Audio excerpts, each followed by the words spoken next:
sure you subscribe to DyloPillow.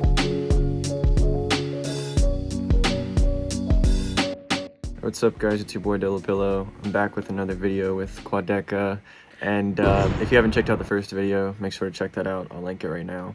But I could have used this time to talk about From Me to You and ask you some more questions about that, but I'm sure you've had enough since the album came out, so I wanted to pick out some random stuff today to kind of let your fans hear some different stuff about what you're into. So I want to start off with first question. I think I know the answer to this. I don't know if your opinions have changed on it, but what's like your favorite album ever?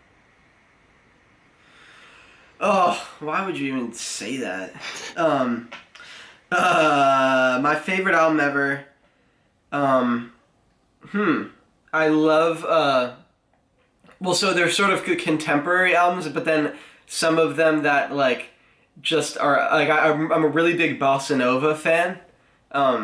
Like those are the kinds of albums that are just so like just these sort of beautiful, like João Gilberto and like Luis Bonfa. Some of these guys just make absolutely like beautiful, nostalgic, happy, sad kind of music. So there's an album called Amoroso by João Gilberto. The one with him and Getz. The album Cartola. It's like a self-titled album. That's a great one. So those are kinds of ones where like no matter what, if they come on, like it's just fire. Contemporary albums, I'm like a huge Igor fan.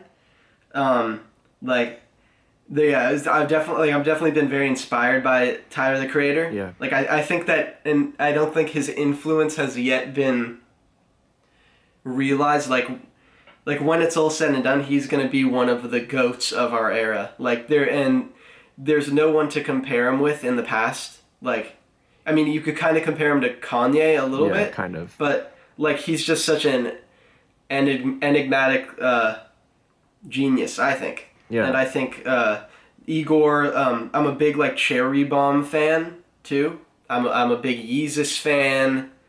I really like Punk 2 by Breakins. Okay. Have you heard that album? I haven't heard it, but I know I've heard about album. E Echo 2K. What a fucking album. I was absolutely obsessed with that. But these are all super recent. And then obviously like the basic bitch answer is like, you know, To Pimp a Butterfly and fucking Good Kid, Mad City. Like everything Kendrick does is fire pretty much. Yeah. And I just have so many memories of just driving around in GTA listening to Pimp a Butterfly. Like you know what I'm saying? Like before I got my driver's license, I was just like, if you needed to like get your mind off some things, you just go for a drive in GTA. I'd put on To Pimp a Butterfly, and it's just it's like a very nostalgic album for me too. That's interesting. That's a great album. Yeah, I mean, I don't know. Those are a lot of ones. What you said about Tyler the Creator is very true, because like when I interview some of these up and coming artists, like they almost always mention Tyler the Creator. So I guess like the next wave of artists is really going to be impacted by him. I think that's something that we'll see a lot more. 100%. It's just crazy the shit that he's done too, and he's like, like Odd Future. Like if there was even Tyler the Creator without Odd Future, he would still be great. Yeah. Like. But then it's just like, oh, he did that, and then he did also that, and then he did like this fashion, and he did the show, and like, it's just I always like I'm a big fan of people who succeed in multiple mediums. Like for example, like Childish Gambino, Donald Glover, or even someone like Lil Dicky. Yeah. Where his I think his show Dave is like very fucking good. Yeah. And because he gets clowned a lot. Yeah, he does. But, I mean, he brings that on himself to a good degree. But, like, it's cool seeing people do what they, like, actually... where it feels like that's what they were, like, meant to do. You know what I'm saying? Yeah. But I like him. People, Joji, like, fucking... That's kind of the reverse, almost. That was, like... He was famous for this thing first and then went into music. Yeah, like he's also very underrated as like just a cultural icon, I think. Because, you know what I'm saying? Like, nobody really brings him up in those kind of conversations of like, you know, in the vein of like a Donald Glover, because Donald Glover is just on such a massive scale of like, This Is America, he has Atlanta, like these are like huge, like he's just on a different level than probably anybody. Pretty much. But what Joji has done in the like online world, in terms of like this dude invented the Harlem Shake.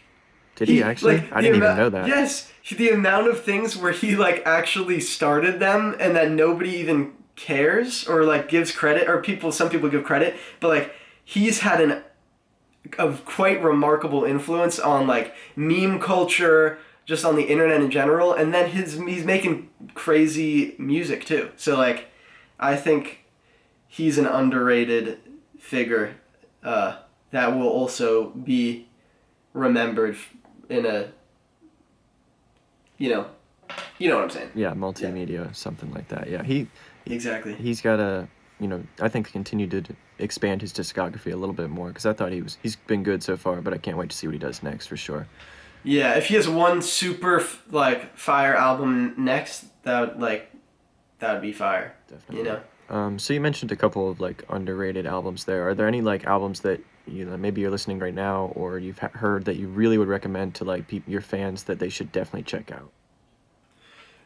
Yes, I really like the album Fishmongers by Underscores. It's sort of in the hyperpop lane, but also with some kind of like rocky pop stuff, and also some just really cool like ballady, drainy kind of stuff. I don't know. But it's very unique, and the songwriting is really fucking clean and just great on it. Like, it's sort of like it doesn't feel very just like sort of hopping on like hyper pop trends or anything. Like, it's just because we're in this lane right now, or in this era right now where like people will just basically call anything hyper pop. Right. It does operate under some of these sort of like sonic stuff of that. I think that it goes in sort of a new direction for it, and I really like that album. It's a great album. Another great album in hyperpop lane, Teen Week by Delete Zeke, or DLT Zeke, or that, I think that's what you pronounce it. That's a great album. I've been listening to Roadrunner. I've been listening to Benny the Butcher, Plugs I Met 2. Sorry, I just pulled out my Spotify, scrolling around. I guess those are the ones that I've been listening to a lot, that are new, and then I've sort of been revisiting a lot of older stuff.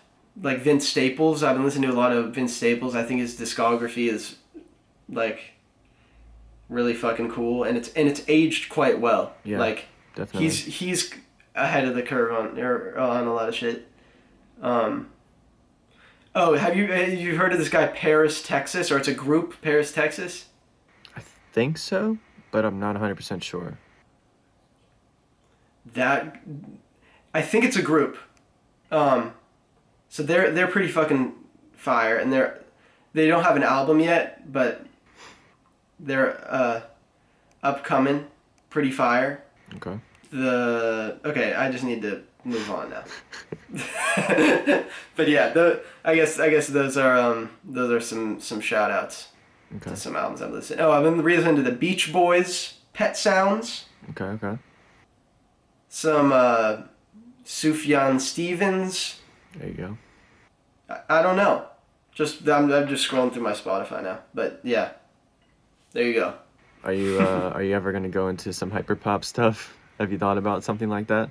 I don't know. I mean, even in From Me to You, like, there are some kind of hyperpop elements in it, but it just feels disingenuous just to like co-opt the hyperpop lane of like, hey, accept me, and it's like a very like, I don't know, it's like a scene where that I don't feel like that would play well. But I did do a song with Sebi, who's a hyperpop artist, and DC the Don, and that one that operates in a bit of like a hyperpop lane for sure, like with these sort of bouncy synthy kind of stuff.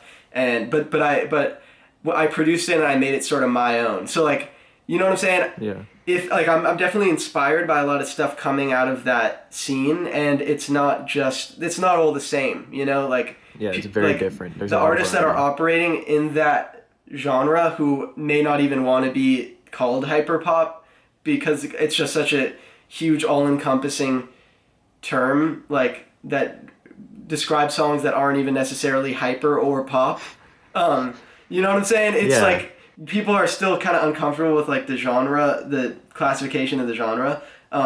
But like as a sort of from like a producer's perspective, they're doing some absolutely crazy shit that's really cool. And I think a lot of the artists there really care about their art, and really don't like slack on the details. And they're super young too. Like they're, you know, a lot of them are just teenagers, like making some groundbreaking stuff, which is really cool. So I definitely have a lot of appreciation for that. Yeah, hyperpop is gonna be a really big thing, definitely pretty soon, if not already. Shout out to Glaive, shout out to Eric DOA, shout out to Sebi. Those are people who I think are gonna take it to the next level. Underscores. Moving into something kind of different. A lot of people have noted that they don't like your fashion. What do you say to those people? Like such as Twista. Twista, Fantano mentioned it in the Sisyphus video, I believe.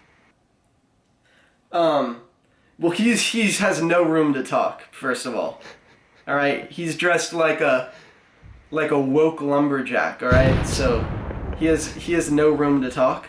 No, I apologize, Fantano. That was rude. I lashed out from a place of anger, and I apologize. But I don't know. I just I think I do actually defend the "from me to you" fit though. I think that one's actually a pretty cool fit with like the shirt with all the lines on it and the pants that like extend the lines, and then the like iridescent big coat over it. I feel like that goes pretty hard. Yeah. I don't know. The gloves were a little questionable, honestly. They were just a little. The gloves are questionable? Just a little You're just saying bit. that because Fantano said it. No, I don't know. Those look like something my mom would be wearing, so I don't know. That's the only thing. Dude, that's what Fantano said too. Oh. He said they look like purple mom mittens. You probably watch a Fantano review, and then that becomes your take. I take it and put it. I just redo the video. Yeah, you just redo the video. You probably said that that fucking From Me to You, Quadeca kills it on the production side, but the vocals are lackluster. That's probably what your take is. Yeah, I probably said it was the Can't worst stand rendition of a Frank Ocean song. Yeah, the worst rendition of Frank Ocean.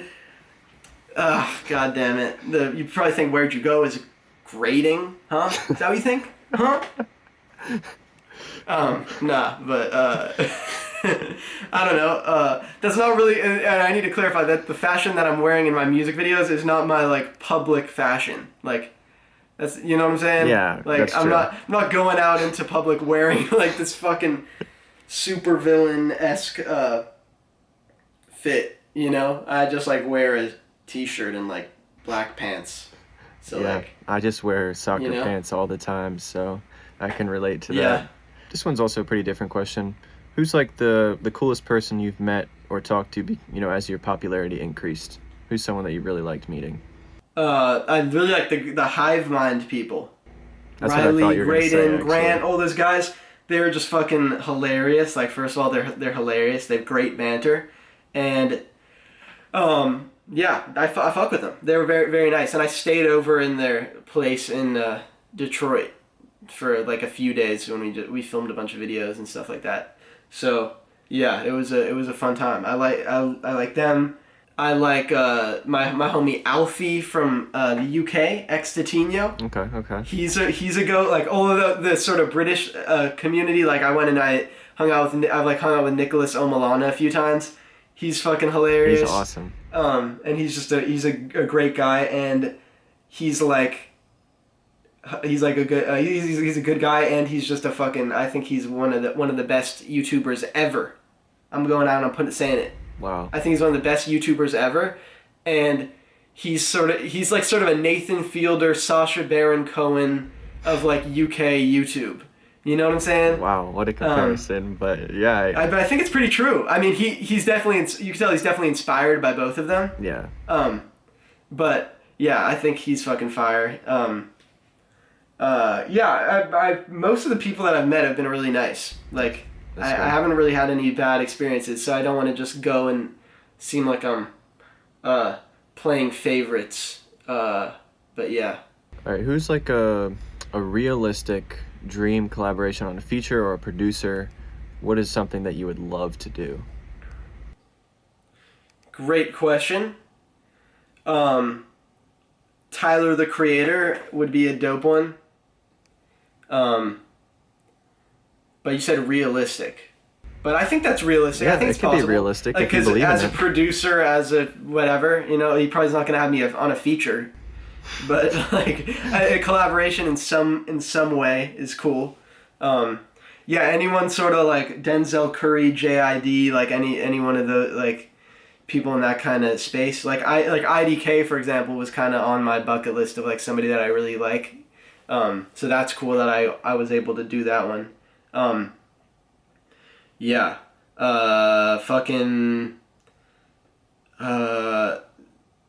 In terms of like producers, someone like Clarence Clarity, who's like just an absolutely amazing producer. That would be a cool collab. Fucking like a Joji thing would be cool. A Kevin Abstract thing would be cool too. I'm actually making a song that I feel like it could be like that there's something. And he hit me on Twitter, and he was like, "Oh, I fuck with the album." You know what I'm saying? Which is really crazy because I'm very inspired by him and like Brockhampton and his solo stuff too. Yeah. So that was pretty cool. So that could be like, he's another one on my, like in my mind that I'm like, oh yeah, he's like there, So that would be a cool one. Slow Tie. There's a good one. Oh yeah. I need, I might as well. I'm actually, I gotta go produce something for him now. Not that he's aware of, but I'm gonna go produce something for him, and I'm gonna get it to him. Because I could feel that. Billie Eilish. That's not realistic, but bro, a song with me and Billie Eilish, that would be next level. I'm telling you, I don't know what it would be, but we would make it something special. Obviously Kanye is like is not realistic in any way, but that's the absolute god. Like, if I ever do anything with Kanye, I might as well retire. Yeah, well, you might want to be safe with that goat. one, because Chance the Rapper said, "I met Kanye West. I'm never going to fail." So. That's true, but I haven't met him yet. Yeah. So I can't attest to that. Oh yeah, it's people like Daniel Caesar, Rich Brian. Okay. I like Rich Brian. Ski Mask on terms of like a rap, like in terms of like a song together. That would be really cool. That would be crazy. And I would just make it next level. 21 Savage. Yeah. Quadeca 21 Savage collab. Quadeca 21 Savage. That would be next level. Oh, Token. I was actually working on some production for him. Okay. But I think he's very fire, and I think he is like, I think he's gonna prove a lot of people wrong. Yeah, a lot of people have negative what I'm saying? attention towards him. Yeah, because it's just his shit has sort of fallen in the niche of like, a Joyner Lucas, like Hobson lane of like lyrical contemporary rappers who have sort of fallen into that category, and then they just get clowned. But he, like, I think that his taste is more is a little more unique and abrasive, and like some of his production is really cool, and I can tell from the, like, I don't know, and like he's done some really great songs too, like Code Red or Run It Back or fucking I don't know, what's that one, the My New Girl Is 18, like some of his new stuff is really cool, and I think that he is vulnerable in his lyrics in a way that is just like I've almost never heard lyrics that are as like you sometimes when he's saying his lyrics you feel like, bro, should you be saying this? Like, is this person gonna hear this? You know, like that's what I asked him when I talked to him on the phone. But yeah, no, I think he is gonna prove. I think he already has a huge fan base that thinks he's super good, but there's also that sort of segment because we are people who scroll on like hip hop Twitter and whatnot, which can be very elitist, and definitely would like Token is not necessarily their like number one go-to, just, you know what I'm saying, because it's very easy to sort of clown like a lyrical white rapper, you know, right. Even though I think that there's something that's more substantive to him that's beyond just like rippity rap, if that makes sense, and that he, I don't know. So I have faith in him, and I'm already sort of working on some stuff, but hopefully that's not putting him on blast or whatever. Yeah. But I just think that could be a cool one too. Yeah, and you just mentioned like hip hop Twitter. Like, what are your thoughts on the whole idea of what that is, like with all the people on there? I think hip hop Twitter has actually done a lot for certain rappers' careers, or I feel like in the sort of lane of Griselda, you know, like Benny the Butcher, Conway, and like Freddie Gibbs, and sort of in that sort of soul sample or like more sort of old. It has a sort of an old school kind of flair to it, and a lot of charisma of that sort of style of like style of rap. But like I feel like hip hop Twitter has done good for those guys' careers, I think. Yeah. And other up and coming people like Red Veil and stuff like that. I think that there's a cool community to it where at the end of the day, people just want good music, you know, and people want to support good music or be in a community that encourages debate about music and gets people more interested in the craft, and yeah, some people, they end up sounding like elitist or corny, or they have a bad take or whatever, you know, but it's like that. It's cool that there are people and that actually care enough about music to go on there and like and you know brings a unique viewpoint and start discussions about music, you know, and just help it gain a new sort of life, you know. So I appreciate that. It's an interesting kind of like meshing of like new artists talking to people who already listen to hip hop, so they can kind of get people into that and stuff like that. So it's helpful for building artists up, and then, you know, for me, like connecting my videos to the community has been cool as well. So it's good. Yeah. For you, like, do you feel like you have had a big sort of hip hop Twitter influx in your YouTube channel, and are there other people that are kind of doing the same thing? I don't know if it's like directly correlated to like a change in numbers on my channel or anything like that. I don't know if I've drawn in that many viewers, but like connecting with all the artists and stuff that I've met on there has been huge for me, definitely, because that's kind of what I base a lot of my content around now too. So I think that's been great.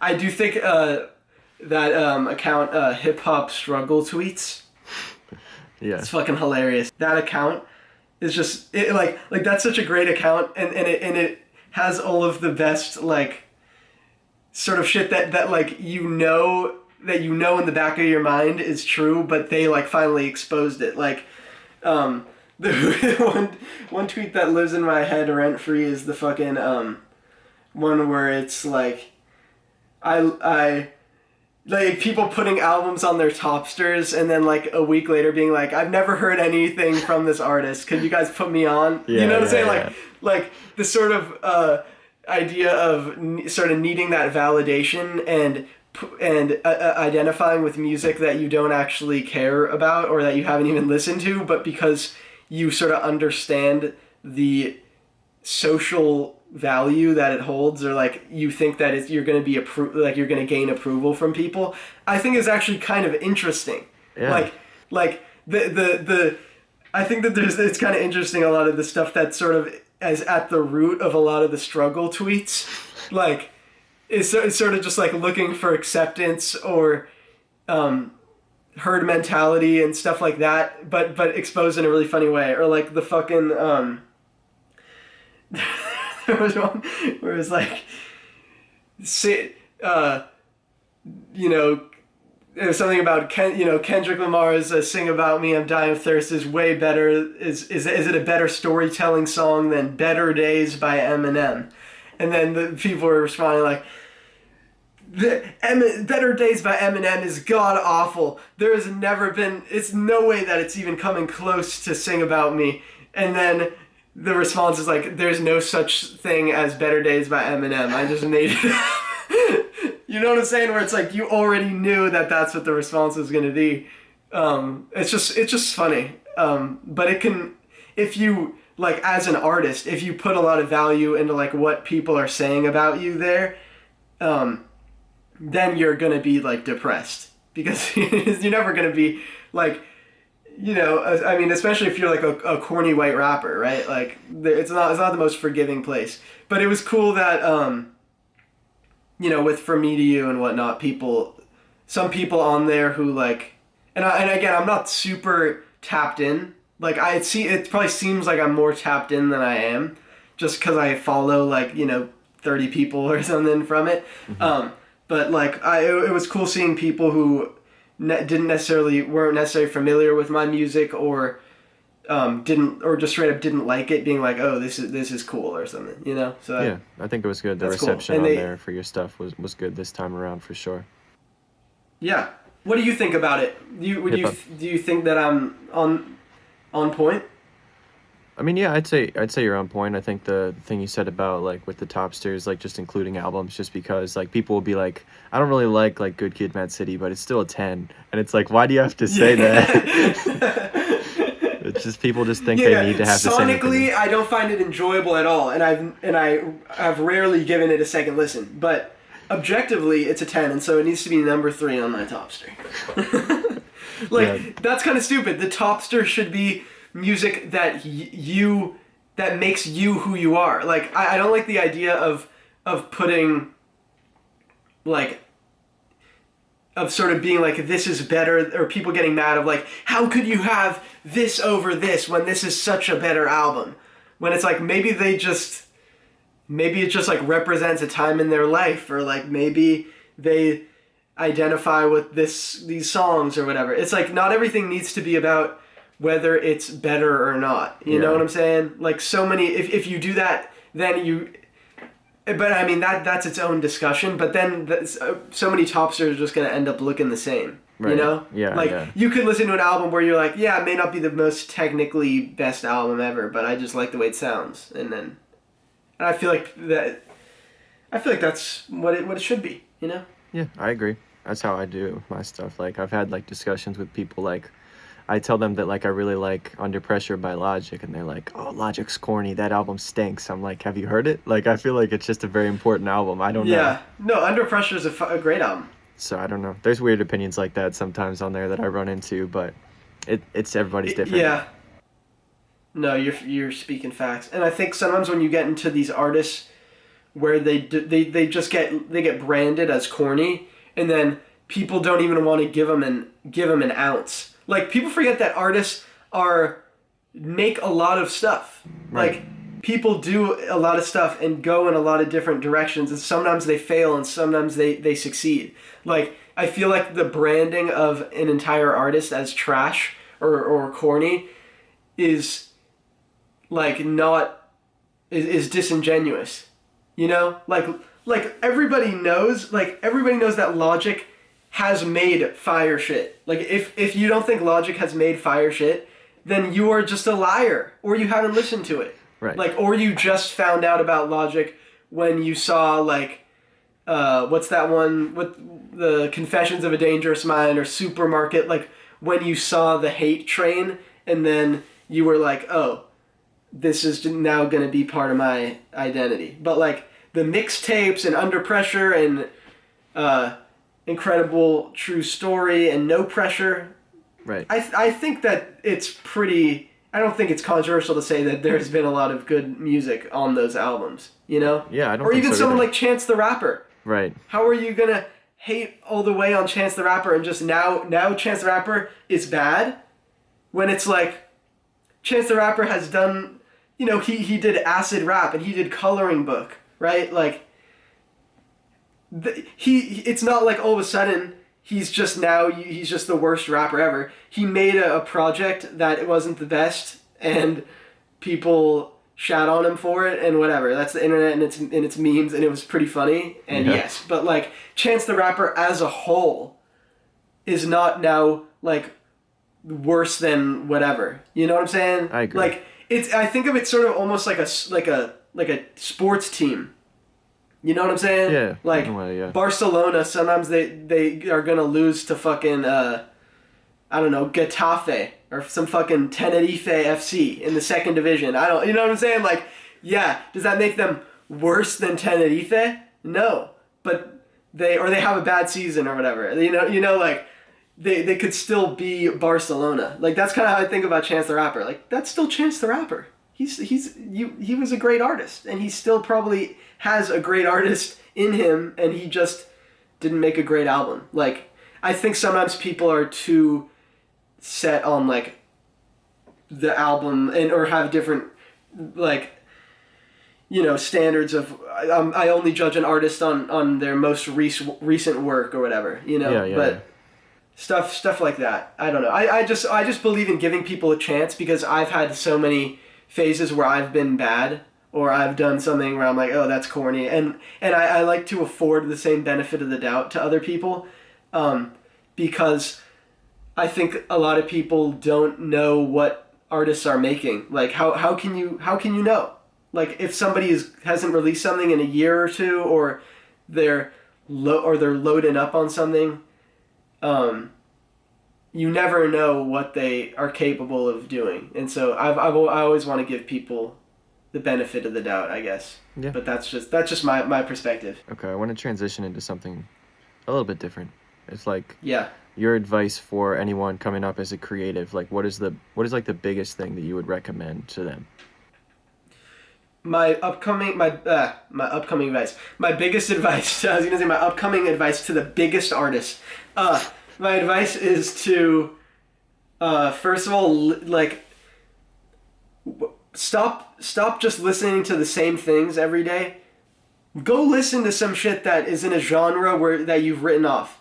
Go do a deep dive and go see what people say are like the greatest albums of respective genres, and gain an appreciation for, and even if it's not necessarily your style, listen to it and give it a chance and gain some appreciation for the skill and the craft of genres that aren't necessarily your niche. I think that's something that's really underrated. Like, a lot of people, Definitely. like, you know, will get in sort of their lanes of like, oh, I'm trying to be like this artist, or they find somebody that they're super enamored with, and then they're inspired by that artist or some others. But I just always believe that expanding your tastes, regardless of what they are, is always a positive, and you're always going to gain something valuable from doing that, or like finding a cool style of effect, or being like, wow, this song was so cool to me. Why was it so cool to me? Like, what about the way that this was made stood out to me and made me feel this, you know? Like, listening to a broad amount of music, and then listening with a, you know, like sort of a focused head where you think about why you feel about the music the way that you do. I think that's something that I've sort of been consciously doing over the past couple of years, and that's been really valuable. And then I think if you're a rapper or a singer, do some production. Go download Logic and just fucking do it, or Ableton or whatever, Fruity Loops or FL Studios or whatever. You know what I'm saying? Like, go just learn a basic, even if that's not your thing, and even if you're like, fuck, I don't want to be a producer, I want to be a rapper, I want to be a singer or whatever. Or even if you want to be a guitar player, like, go learn how to be a producer, at least in some way, because it's going to help you in every aspect as a songwriter, and you're going to learn. So, like, I cannot understate, or I cannot overstate the importance of, or in the effects of being a producer, and that what that has had on my music, and like the ability to like make stuff that's new. You know what I'm saying? Right. So much of what comes down to making music that is groundbreaking is in the production.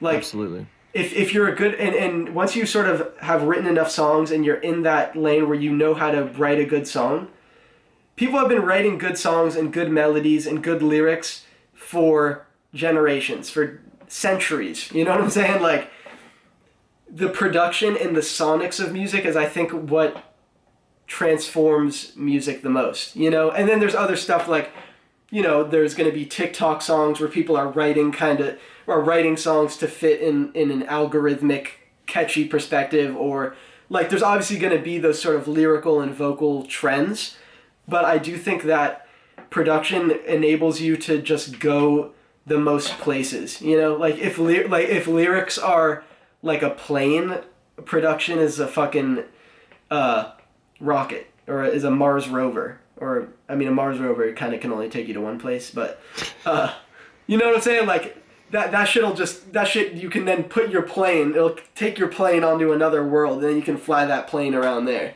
you know? Yeah, I think that's a good point. I mean, there's a lot of artists who really just like think they want to just rap, you know, they go on the track and just rap, or they find a beat on YouTube and just rap, and like the more you learn about how to put it together, the more you can make it about like yourself and like how you feel. Yeah. So, and I've been a big tight beat user on YouTube and whatnot, and I think that there is an art in itself to going and learning what your tastes are for beats, like learning, because not everybody's just gonna hop on every beat they listen to. Like when I would go and find a tight beat that I liked, I would go look at 100.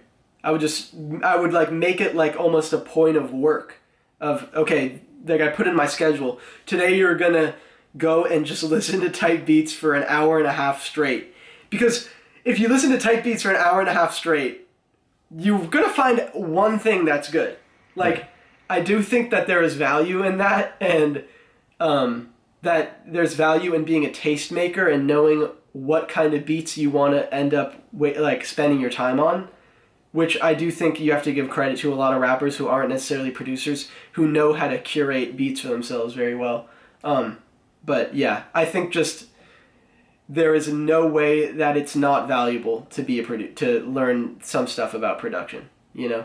Yeah. So, yeah. So one question that I thought was really interesting to ask you is like, with From Me to You, it's kind of like an experimental type of thing.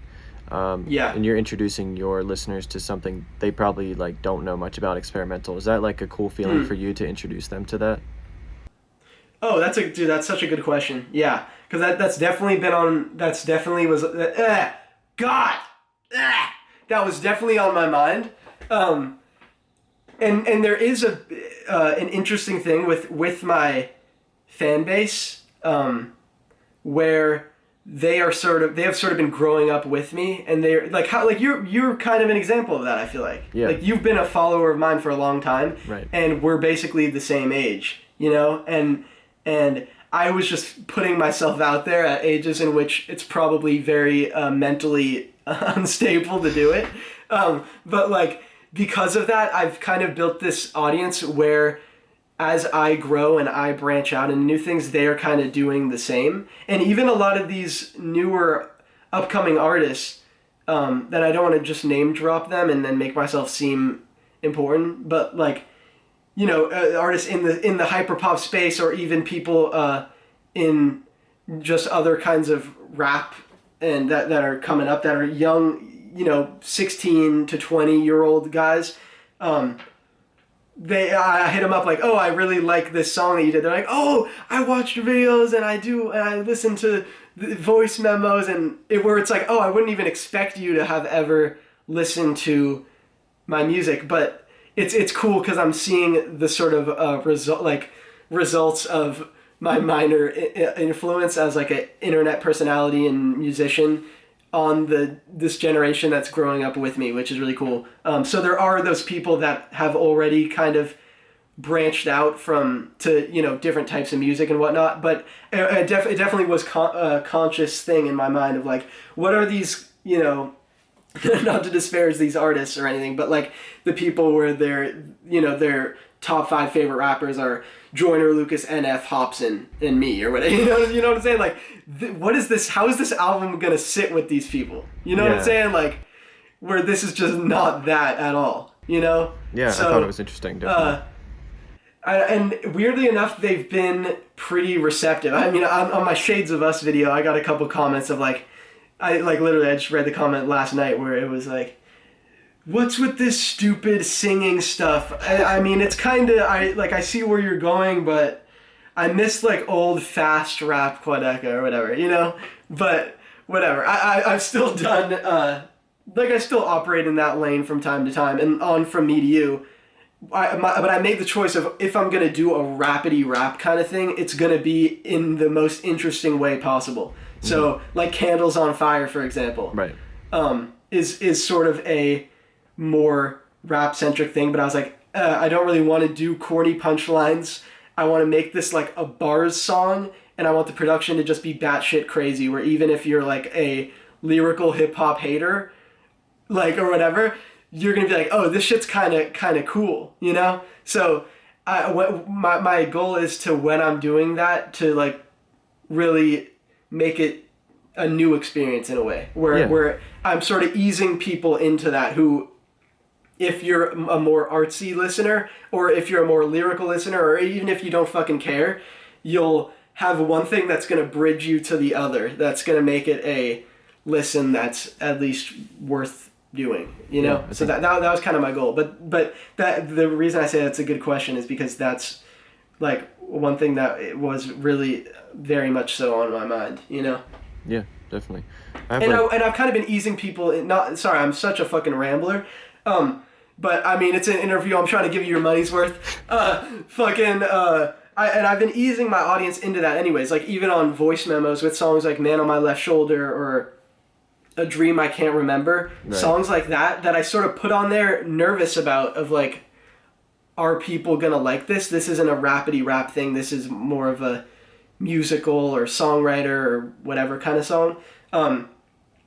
Those ended up being like the cult favorite songs, or all of the more, experimental ones. And so that gave me a lot of positive reinforcement to really go try what I have wanted to try, if that makes sense. And I still haven't even pushed it as far as I'm going to go with it too. So like, my next shit is just going to be, and I know I'm not going to start hyping up an album that doesn't exist, but just based on what I've been making recently and the final songs on From Me to You that I made, my goal is to like go the amount of improvement from Me to You to my next one as there was between voice memos and From Me to You, if that makes sense. Yeah, that's good though. That should be the goal, I think. Yeah. Okay, I have one last question I thought would be interesting to ask, relating to Mike G. Like, what's your relationship like with him? Like, how has he helped you progress? That's a good question too. I'm actually, after this interview, I'm gonna go drive over there and go do a session. But yeah, he's been dope, and he has the fucking best audio workstation thing ever. Like, he has every plugin ever, and he's a very knowledgeable guy. He is not hands-on with my production, mm-hmm. Isn't so.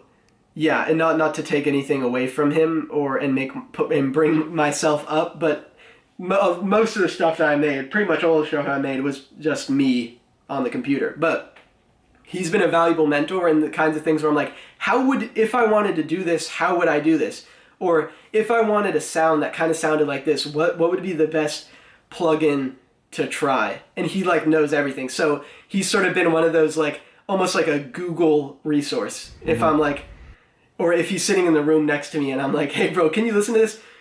What kind of plugin should I use for this? Or like he's sort of been like an on-demand mentor of if I, instead of sort of just going and looking through all the Reddit things of like what should I do if I want this or what should I do if I want this, he's been really helpful in like putting me in the spaces where then I can create what I want to create and helping me in that way, but not in the kind of way where he's like sitting next to me and adjusting the mixer and bringing the volume up and stuff like that, but he sort of played the role of exactly what I was just saying, like helping with learning certain stuff, and now I'm sort of at a point where I am I'll ask him, but now I know shit that he doesn't know, and now he'll be like, how did you do that? And then I'll tell him, oh, I did this and that. So now we're kind of in a symbiotic kind of thing where I've developed my own skill set and my own kind of taste as a producer that then he is also like inspired by, and then it goes back and forth. So it's cool in that way. That's dope. All right, that's all I really got. Thanks a lot again. This was a lot to talk about in this interview, but I thought it was good. Nice to hear some of your thoughts on some of that. And again, thanks for coming on. It was great.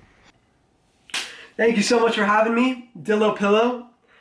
It was a pleasure. People be like, it's a great interview when they just talk the whole time.